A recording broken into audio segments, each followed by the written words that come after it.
Now, I have been talking so much about the DNA. Let's talk about the genealogy, because the first question that there is Mexican family trees. Well, something that a lot of people have already alluded to is going through family search. And starting out, go to the wiki of family search, which I've pulled up here. This is the Mexico genealogy wiki. And before I jump into it, let me just double check chat, because I see y'all have been some chatty chats. Let's see. Oh, Highlander jumped in for a second, but couldn't stay. Okay, let's see. Going through. This question real quick. Hi, I remember you saying some test was better for Eastern Europeans. Was it MyHeritage? Yes, but just in the sense that it's better because there are a lot of Eastern European matches on MyHeritage. And by that, I mean people that are in Eastern Europe, not just, Americans with Eastern European ancestry. There's also a lot of South Americans on MyHeritage as well. Let's see.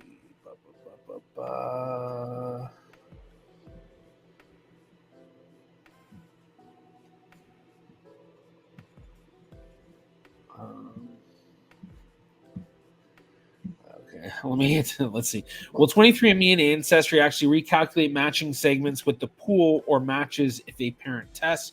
This would be separate from side view on Ancestry. For example, would an 18 centimorgan segment be looked at again, and then a new result would be a 25 centimorgan segment because of the reread? So, Evan, I think you're asking about basically, are they phasing stuff when a parent tests? With 23andMe, I think that you have to actually add it. So I think that, my dog is freaking out about something in the back. If you hear my dog, put dogs in the chat.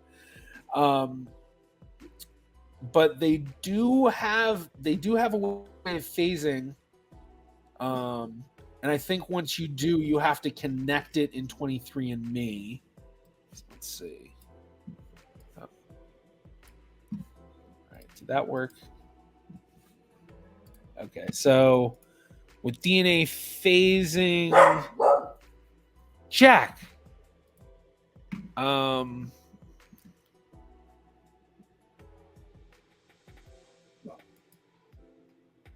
Okay, so once they test, make sure that you are connected to a biological parent via sharing or are located in the same account, and that everyone has received their initial results. The sample for your parent is still processing in the lab. Parental inheritance won't be available until after his or her sample is finished processing. And then once you connect that, it takes 3 to 5 business days. For Ancestry, I'm not sure, but that's a good question. I think for Ancestry, they do it automatically if they detect it, but I'm not 100% sure. I'll have to look into that. So I think that was the question. So, okay, let me just go through stuff.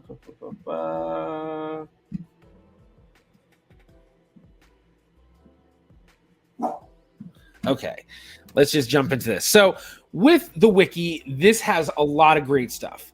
First off, there's the wiki topics on the right, which can be very helpful to go into. So you have a lot of different stuff that are just helpful guides. And these are written by all sorts of people. I don't know exactly who does the wiki. Each page probably is a different person. And you can go and look at, who are the people that are doing it and, see what their experience is. And, but I've found that the wikis are amazing.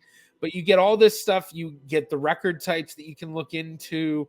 So, let's say that you knew that maybe you had an ancestor that was in the Mexican military. So you can look through this information. It tells you all about, where can you look? Because I know a lot of people look online, and a lot of what I show is online stuff, even when I do the, family tree live streams of building family trees.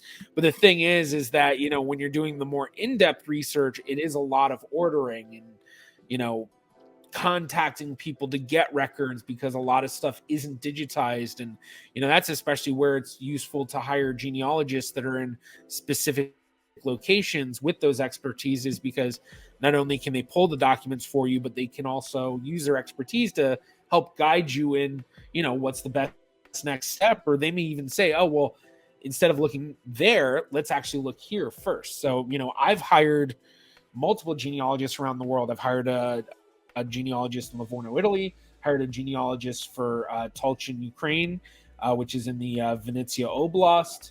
I'm trying to think if I don't know if I ever really hired anyone in the Netherlands. I've hired some American genealogists too, but sometimes you just need to find people with that specialty.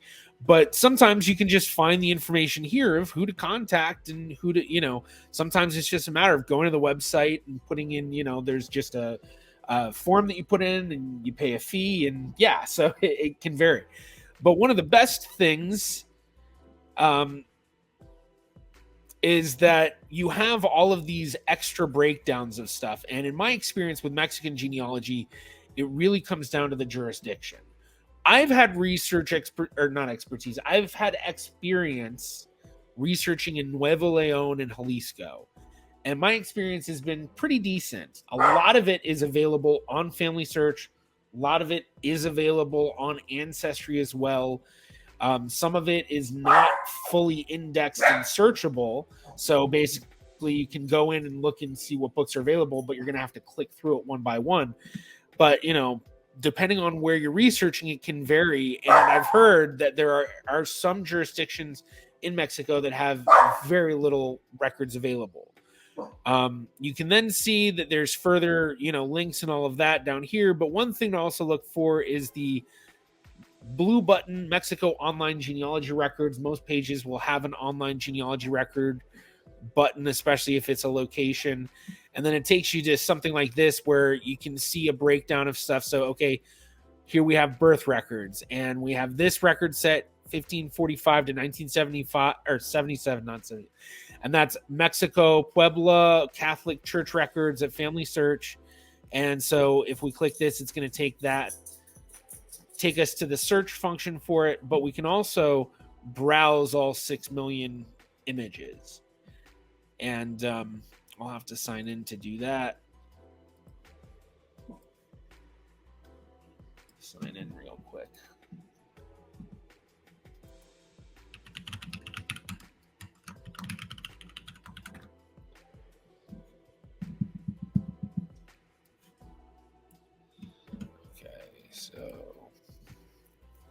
So then it comes up like this. So here we're looking at all of Mexico. So if you have a specific town or something, then you might be able to find it this way. And one thing that I have found is that not everything will be indexed in here, and not everything will always be indexed properly. So sometimes looking through this can be helpful, especially if you're not finding what you expect to find.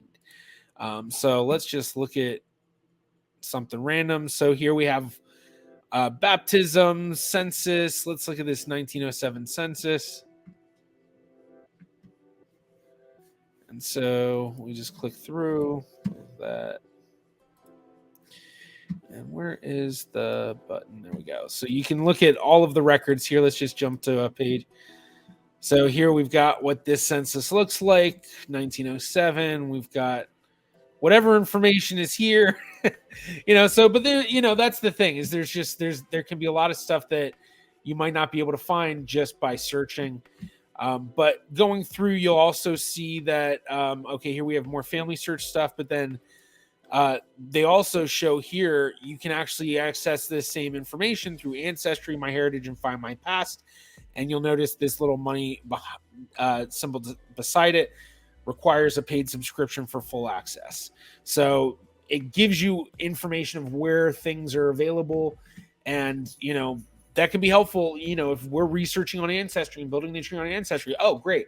Well, let's go to Ancestry. We can find it there and then instantly connect it to our tree.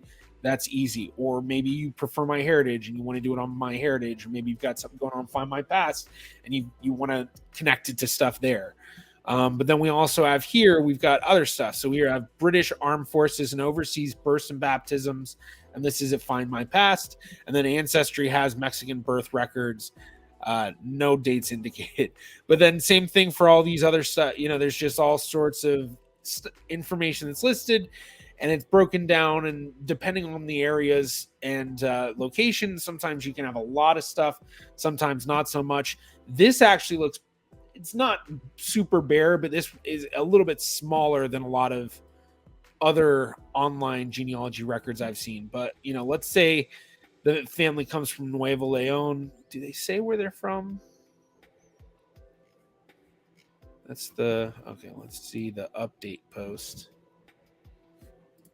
Do they say where they're from?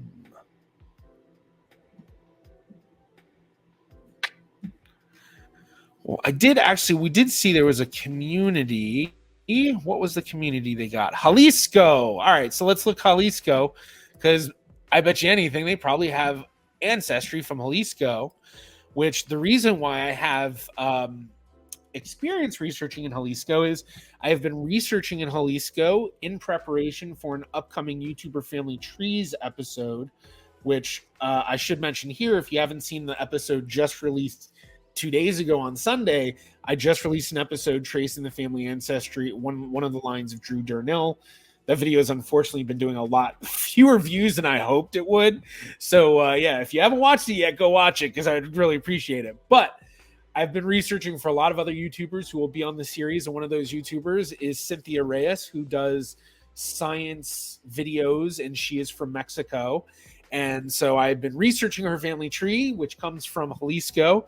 And so I don't want to say much else, but just something to look forward to. But here we can see Jalisco. We get, information about the history in the area. We have even further breakdown of regions. We have information about jurisdictions. Here we've got information about civil registration, online digital registers, microfilm available. So here we're getting a whole lot more information than we did just from the Mexico part of the wiki. And then once again, we have the Mexico online genealogy records, but this is just going to be Mexico. It's not going to be specific to Jalisco. Sometimes you might find regions that have their own genealogy records, but here we have all of this further information. So, if you have family coming from, let's say Altos Norte, then here we have a bit more information. We can, it's the further you go, the more you might be able to find. And sometimes you'll find stuff that, oh, wow, this is exactly what I need for my family. And this one's an interesting one, because here it's a family search catalog. So we have to go through images. So the way this works is we've got all of this giving our information. These are coming from microfilm.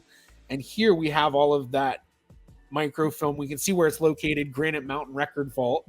And so let's say we want here if it has that search function on the side, you can get the actual search. But with the camera, you can look at it. So this is the stuff that you can. This is where you get in-depth genealogy, because with this stuff, you can go page by page by page.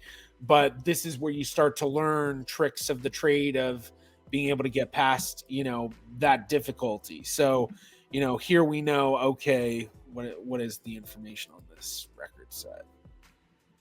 Let's go back. So this record set, matrimonial information, 1906 to 1923. We know the year of whatever we're looking for. So, this person's looking for information on a marriage in their family between 1906 and 1923. Well, what we can do is, a little trick is pull this up. We have all of this pulled up, and basically we see 665. So just thinking, okay, if there's about an even number of weddings a year, which there aren't, but just assuming that can help us, like, okay, let's say it's 1920 they're looking for. Well, this goes to 1923, so it's definitely going to be towards the end. So I'll go to number 555, and here we can see, and this is very common, these will be broken up. So here we've got this third one, and does it give us information? Sometimes it'll give you information on the years or things like that. It looks like it's not giving us the information on the years, but more of like they broke it all down by numbers.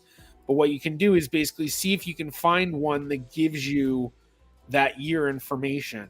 But you also have to realize, is it actually in order? Is it not? So here we have 1920 and 7th of May. Okay, well, if we're on that, let's say we're looking for something June 9th. Okay, 24th of May here. 28th of May. So it is sequential. So we're looking for June 9th. So let's go ahead and just jump ahead 569. So 7th of August, we jumped too far. 565.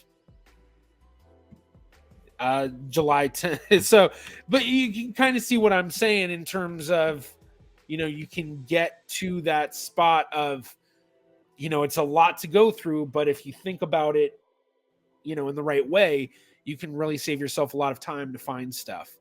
So, okay, so hopefully that was a really helpful sort of thing to go through a lot of information, both DNA side and not just Mexican genealogy, but I think just general usefulness of the wiki on family search. So